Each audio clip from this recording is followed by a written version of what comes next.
దేవుని ఆవాహనం చేసి చారుమతి మొదలగు స్త్రీలందరూ మిగుల భక్తి యుక్తులై సాయంకాలమున పద్మాసరే పద్మకరే సర్వలోకైక పూజితే నారాయణ ప్రియదేవి సుప్రీత భవ సర్వదా అను శ్లోకముచే ధ్యాన వాహనాలు షోడశోపచార పూజలను చేసి 9 సూత్రములను తోరంబులను దక్షిణ హస్తములకు కట్టుకొని వరలక్ష్మీదేవి ధ్యాన నానావిధ భక్ష్య భోజ్యములను నివేదన చేసి ప్రదక్షిణం చేసిరి.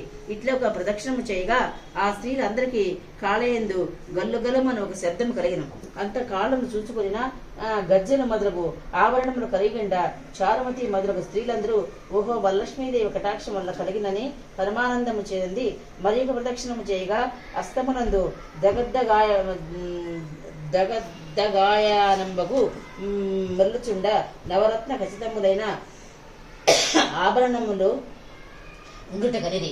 ఇంకా చెప్పనేలా 3వ ప్రదక్షిణ గావించిన తోడనే ఆ స్త్రీలందరూ సర్వాభూషణాంకృతలైరి. చారుమతి మొదలుగల ఆ స్త్రీలు గృహములెల్లా సర్వాభరణములై రథ గజ తురగ వాహనము